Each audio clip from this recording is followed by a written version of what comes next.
औज़ुबिल्लाहिमिनश्शैतानिर्रजीम बिस्मिल्लाहिर्रहमानिर्रहीम। अस्सलाम वालेकुम स्टूडेंट्स।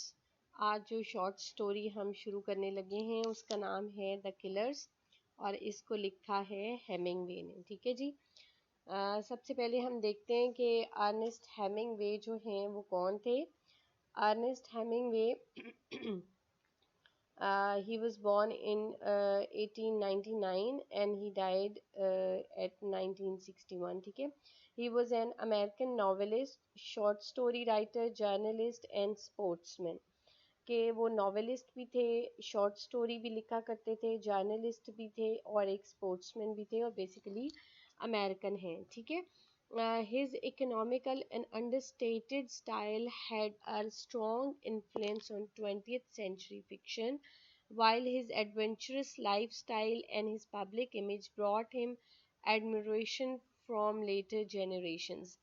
कि उनका ये जो लिखने का स्टाइल था वो बहुत इकोनॉमिकल था, यानी वो लफ्ज़ों का बहुत ज़्यादा इस्तेमाल नहीं करते थे, बहुत इकोनॉमिकल लफ्ज़, कम लफ्ज़ों के अंदर जो है वो बहुत वसी चीज़ों के मतलब जो है वो बयान कर दिया करते थे। ठीक है। और उन्होंने 20th सेंचुरी का जो फिक्शन है, 20th सेंचुरी में जो लिटरेचर लिखा गया उसके ऊपर बहुत ज़्यादा अपना असर डाला। उनको जो है 1954 में नोबेल प्राइज़ दिया गया लिटरेचर में और उनके 6 नॉवेल्स थे, शॉर्ट स्टोरीज, 7 नॉवेल्स थे, 6 शॉर्ट स्टोरी कलेक्शंस थी और 2 नॉन फिक्शन जो है वो भी उनके वर्क्स थे, यानी 2 नॉन फिक्शन वर्क्स भी उन्होंने लिखे हैं। अगर हम इस शॉर्ट स्टोरी के बैकग्राउंड के बारे में बात करें, द किलर्स के बारे में, यानी इस शॉर्ट स्टोरी को समझने के लिए आपको उस वक्त का जिस पस मंज़र में ये शॉर्ट स्टोरी लिखी गई, अगर आप उसको थोड़ा सा देख लें तो आपको ये कहानी समझने में बहुत आसानी होगी। The Killers was written in 1920s। 1920 की दिहाई में द किलर्स शॉर्ट स्टोरी जो है वो लिखी गई थी when organised crimes was at its peak during prohibition. उस वक्त में ऑर्गेनाइज्ड क्राइम्स जो थे वो अमेरिका में बहुत पीक पर थे। ऑर्गेनाइज्ड का मतलब है कि तरतीब से मुनज़्ज़म वे में जो है वो जुर्म किए जाते थे। और उस वक्त 1920 की दिहाई में प्रोहिबिशन पीरियड चल रहा था। प्रोहिबिशन पीरियड अमेरिका में जो है उससे मुराद ये है कि उस वक्त वाइन यानी शराब ख़रीदने पर, उसके बनाने पर, उसके बेचने पर पाबंदी आयद कर दी गई थी और इस वजह से बहुत ज़्यादा हंगामे हो रहे थे। And Chicago was the home of Al Capone, और शिकागो जो स्टेट है वो एल कैपेनो बेसिकली एक बहुत बड़ा गैंगस्टर था, यानी कि जुराइम की दुनिया में एक बहुत बड़ा नाम था जो कि शिकागो में ये शख्स था। And Hemingway himself spend time in Chicago as a young man, और चूंकि हेमिंगवे जो इस कहानी का राइटर है उसने शिकागो में अल कैपेनो का यानी उस गैंगस्टर का ज़माना देखा है। उसने देखा है कि वो लोग कैसे जुराइम करते थे और किस तरह से बच जाते थे और किस तरह खुलेआम जो उनका दिल करता था करते फिरते थे। ये वक्त चूंकि हेमिंगवे ने खुद देखा तो इसलिए उसने इस कहानी में उसको लिखने की कोशिश की है। When things became too dangerous for the mob, they retreated to the suburbs of Summit where the killers take place.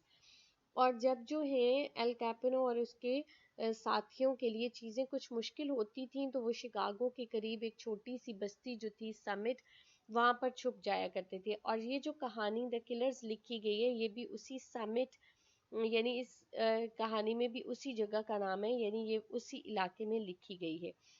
Not long before the story was written, the Chicago mob had killed a popular boxer of the time, Andre Anderson, who had once knocked Jack Dempsey off his feet, likely Hemingway's source for the Swede. अब इस कहानी के अंदर ये जो the killers कहानी है इसके अंदर आप देखेंगे कि एक बॉक्सर को मारने की कोशिश की जा रही है, यानी 2 किलर्स आते हैं जो कि एक बॉक्सर को, जिसका नाम इस कहानी में ओल एंडरसन लिखा गया, उसको मारने की कोशिश करते हैं। बिल्कुल एक ऐसा ही वाकया हेमिंगवे के ज़माने में हुआ कि वहाँ के लोगों ने वही जो एल कैपेनो और उसके दोस्त थे उन्होंने एंडरसन को मारने की कोशिश की थी, जो इस कहानी में भी हमें नज़र आता है। अब आपको ये कहानी डेफिनेटली इसका बैकग्राउंड चूंकि आपने पढ़ लिया है कि वो ज़माना क्राइम का ज़माना था और इसी तरह से कातिल दंदनाते फिरते थे, तो यही कुछ जो है वो आप इस कहानी में देखेंगे। सबसे पहले हम इस कहानी के कैरेक्टर्स देखते हैं और इसमें इस्तेमाल हुई हुई प्लेसेस देखते हैं कि कौन कौन से कैरेक्टर्स हैं और कौन कौन सी जगहों के नाम आए हैं। सबसे पहले हम देखते हैं जॉर्ज का कैरेक्टर है जो कि रिसेप्शनिस्ट है या काउंटरमैन भी आप उसको कह सकते हैं, जो कि होटल के काउंटर के ऊपर खड़ा हुआ है, यानी रिसेप्शन पर खड़ा हुआ है। उसके बाद हम देखते हैं निक एडम्स का कैरेक्टर है जो कि एक वेटर है, वो सर्विसेज प्रोवाइड कर रहा है। उसके बाद हम देखते हैं एक सैम नाम का शख्स है जो कि ब्लैक है और वो कुक है, ठीक है। फिर उसके बाद हम किलर्स के नाम देखते हैं। किलर जो एक किलर है उसका नाम एल है और जो दूसरा किलर है उसका नाम मैक्स है, और वो दोनों हमें उनके नाम एक दूसरे को वो जब बुलाते हैं तो उससे पता चलता है। फिर उसके बाद हम ओल एंडरसन का नाम देखते हैं जिसको मारने के लिए किलर 1 और 2 यानी एल एंड मैक्स हेनरी के लंच रूम में आते हैं। अगर हम जगह देखते हैं तो समिट जगह का नाम है जो कि एक छोटी सी बस्ती है जो शिकागो के इर्द गिर्द मौजूद है। और उसके बाद दूसरा नाम जो है वो हेनरीज लंच रूम इस्तेमाल हुआ है। हेनरी लंच रूम जो कि छोटा सा एक रेस्टोरेंट है जिसके अंदर ये कहानी सारी की सारी इस कहानी में वो सीन दिखाए गए हैं, ठीक है जी। अगर अब हम कहानी के बारे में देखते हैं कि कहानी किस तरह से चलती है, सबसे पहले हम देखते हैं कि एल एंड मैक्स दो किलर्स हैं जो कि तकरीबन शाम 5 बजे का टाइम था जब वो हेनरी के लंच रूम में दाखिल होते हैं। उन दोनों की अपीयरेंस जो है वो बहुत डिफरेंट है आम लोगों से। उन्होंने बहुत टाइट से ओवरकोट पहने हुए हैं, अपने हाथों को भी ग्लव से उन्होंने कवर किया हुआ है, फेसेस भी प्रॉपरली कवर किए हुए हैं। उनके टाइट फिटिंग ब्लैक कलर के कपड़े हैं जो उन्होंने पहने हुए हैं। और वो जब इसमें दाखिल होते हैं, हेनरी के लंच रूम में दाखिल होते हैं, तो वो बहुत हार्श वे में बात करें और वो डिमांड करते हैं कि हमें रोस्टेड पोर्क लेना है, एप्पल सॉस लेनी है, मैश्ड पोटैटोज लेने हैं, और ये चीज़ें वो 5 बजे खाने के लिए मांग रहे हैं। यानी ये लंच था, हैवी लंच था, जो कि वो ऐसे टाइम में मांग रहे हैं जब लंच का टाइम ख़त्म हो चुका हुआ है। तो वहाँ पर मौजूद जो निक एडम जो कि वेटर है वो उनको कहता है कि ये टाइम जो है वो लंच का नहीं है और ना ही ये डिनर का टाइम है, तो आपको इतनी हैवी आइटम्स नहीं मिलेंगे क्योंकि लंच ख़त्म हो गया है और डिनर अभी रेडी नहीं है। हम आपको कुछ हल्का फुल्का यानी सैंडविचेस वगैरह जो हैं वो प्रोवाइड कर सकते हैं। इस पे वो उनसे झगड़ने की कोशिश करते हैं, लेकिन जाहिर है उन्होंने कुछ खाना होता है इसलिए वो खामोश हो जाते हैं और वो फिर ये कहते हैं कि हमें ये सैंडविचेस जो हैं वो दे दें। इसके बाद वो उनसे वो सैंडविचेस लेते हैं और खाना शुरू करते हैं। खाना खाने के बाद तकरीबन 1 घंटा एक उन्हें गुजर जाता है। तो उसके बाद वो कहते हैं वो दोनों जो हैं बहुत बदतमीजी करते हैं होटल के सारे स्टाफ के साथ। वो बुलाते हैं तीनों को। फिर वो क्या करते हैं कि सैम जो उनका कुक है और निक जो वेटर है उन दोनों को बांध देते हैं और जाके किचन में बिठा देते हैं और बैक टू बैक टाई कर देते हैं। उनके मुंह के अंदर बड़े बड़े टॉवल ठूंस देते हैं और जो जॉर्ज है उसको वो काउंटर पे बिठाते हैं और उनको जॉर्ज को ये इंस्ट्रक्शंस होती हैं कि और कोई भी कस्टमर आए तो आपने उसको हॉल के अंदर या लंच रूम के अंदर नहीं आने देना, क्योंकि हम ओल एंडरसन का वेट कर रहे हैं और हम ओल एंडरसन को कत्ल करने के लिए आए हैं। और कत्ल करने का मकसद सिर्फ ये है कि हम एक दोस्त को खुश करना चाहते हैं। हमारी उससे कोई ज़ाती दुश्मनी नहीं है और ना ही हमने उसको देखा हुआ है। हमें सिर्फ ये पता है कि वो इस टाइम में इसी जगह पर आकर खाना खाने के लिए बैठता है, ठीक है। अब जॉर्ज जो है मीनवाइल एक कस्टमर आता है, वो आके पूछता है कि मुझे खाना चाहिए, तो जॉर्ज उसको कह देता है कि आज जो है सैम छुट्टी पे है तो आपको डिनर नहीं मिल सकता, ठीक है जी।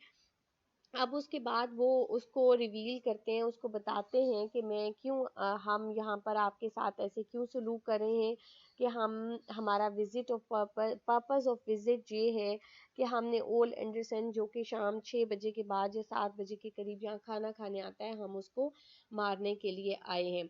वो काफ़ी देर वहाँ पर बैठे रहते हैं उन दोनों को किचन में टाई करने के बाद, लेकिन तकरीबन 7 बजे से ऊपर जब टाइम हो जाता है तो उनको लगता है कि शायद आज जो है वो ओल एंडरसन नहीं आएगा।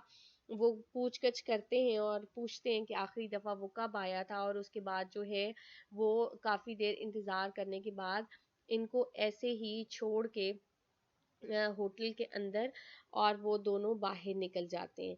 ठीक है जी। अब क्या होता है कि निक जॉर्ज जो है वो फौरन जाकर किचन में निक एडम्स को और सैम को खोलता है, और उसके मुंह में से वो जो टॉवल उन्होंने दिया हुआ होता है वो निकालता है। और वो फिर पूछते हैं कि क्या कातिल चले गए हैं। वो उसके बाद वो पूछते हैं कि भी आप ये क्यों आए थे, फिर वो उनको उनके आने का मकसद बताता है। अब निक जो है इन सब में से उसके उसके अंदर हम इननेट गुडनेस देखते हैं कि उसके अंदर नेकी पाई जाती है। वो फौरन कहता है कि हमें जाके ओल एंडरसन को बताना चाहिए। अब निक को मना भी करते हैं जॉर्ज और सैम के आपको इन मामलात में नहीं पड़ना चाहिए, लेकिन निक एडम जो है वो ओल एंडरसन के फ्लैट तक जाता है और उसके कमरे में जाता है, और वहां देखता है कि वो हैवी वेट बॉक्सर जो है वो अपने बेड पे लेटा हुआ है और खामोशी से छत को घूर रहा है। वो वहां जाके उसको बताता है कि ऐसे ऐसे हमारे लंच रूम में कुछ लोग आए हैं जो कि आपका पता पूछ रहे थे और वो आपको मारना चाहते हैं। ओल एंडरसन इस पे कोई कमेंट नहीं देता और वो कहता है कि मैं उन लोगों से भाग भाग के थक गया हूँ और अब मुझे कोई फर्क नहीं पड़ता कि वो मैं मरूं या मैं जिंदा रहूं। निक उसको ये भी कहता है कि आपको पुलिस को बताना चाहिए। इस पर भी ओल एंडरसन कहता है कि मुझे अब जो है मैं भाग भाग के थक गया हूँ इन लोगों से, इसलिए अब मैं किसी चीज़ में इंटरेस्टेड नहीं हूँ। अब ओल एंडरसन जो है वो अपनी डेथ के बारे में भी इतना अनकंसर्न होता है और इतना ही अपनी लाइफ के बारे में अनकंसर्न होता है कि इससे एक बहुत ही डिसअपॉइंटिंग एटीट्यूड पैदा होता है निक के अंदर, और वो जो है हॉरिबल कह के उसके बाद वहां से निकल जाता है और ये कहानी यहाँ पर ख़त्म हो जाती है। अगर हम इस कहानी का क्रिटिकल एनालिसिस देखते हैं तो देखें कि हेमिंगवेज फिलॉसफी ऑफ लाइफ इसके अंदर मौजूद है। हेमिंगवे की फिलॉसफी ऑफ लाइफ क्या है कि ज़िंदगी जो एक वो कांस्टेंट स्ट्रगल है जिसमें आपको थक कर बैठना जो है वो आपके लिए मुमकिन नहीं होता, और ज़रूरी नहीं है कि हर स्ट्रगल के बाद आपको कोई बहुत बड़ा रिवॉर्ड भी मिले। उसकी यही फिलॉसफी ऑफ लाइफ जो है वो आप अपने 4th ईयर के novel The Old Man and the Sea के अंदर भी देखते हैं।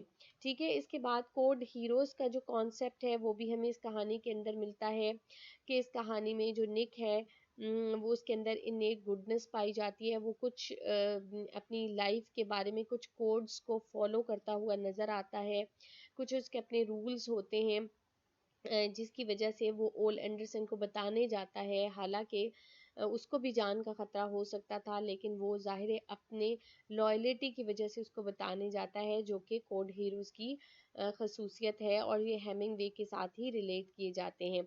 इसके बाद इस कहानी में हम एटमॉस्फेयर और सस्पेंस एंड हॉरर देखते हैं। कहानी जब शुरू होती है और जब तक ख़त्म नहीं हो जाती तो कॉन्टीन्यूसली रीडर को ये वो सोचता रहता है कि व्हाट विल कम नेक्स्ट और आगे क्या होने वाला है, और मुसलसल एक फियर की इन्वायरमेंट है कि हर कोई टेंशन में है कि ऐसा ना हो कि जो गन्स हैं किलर्स के पास उनसे किसी बंदे को वो मार ना दें। ठीक है। बिल्कुल इसी सस्पेंस और हॉरर से रिलेटेड ही इसके इमेजेस हैं इस शॉर्ट स्टोरी के। इसमें आपको रात का शाम होती हुई नजर आएगी, डार्कनेस नजर आएगी, ब्लैक कलर नजर आएंगे, उन्होंने जो कपड़े पहने हुए हैं वो भी ब्लैक हैं, इवन सेंटेंसेस जो बोलते हैं वो भी बहुत जगह डिसअपॉइंटिंग आपको नजर आते हैं। ये जो क्वेश्चन है सस्पेंस एंड हॉरर का, ये एग्जामिनेशन के पॉइंट ऑफ व्यू से भी बहुत इम्पोर्टेंट है। फिर इसके बाद हम देखते हैं कि इस कहानी में अमेरिका की लॉलेस सोसाइटी को प्रेजेंट किया गया है जो कि 1920s में थी, जब एल कैपेनो का टाइम आपने देखा, जो मैंने कहानी के बिल्कुल शुरू में उसके पस मंज़र में दिखाया कि लॉलेसनेस थी, क्रिमिनल्स बहुत ज़्यादा थे और जाहिर है कि लॉज को फॉलो नहीं किया जाता था और क्राइम रेट वहाँ पर बहुत ज़्यादा था। ये जो है रिप्रेजेंटेशन ऑफ अमेरिकन सोसाइटी, ये भी इस कहानी का एक इम्पॉर्टेंट क्वेश्चन होता है और पेपर में आ सकता है। होपफुली आपको इस कहानी की समझ आ गई होगी। इंशाल्लाह नेक्स्ट वीडियो में हम इसके क्वेश्चन आंसर्स देखेंगे। Thank you very much for watching. Thank you again.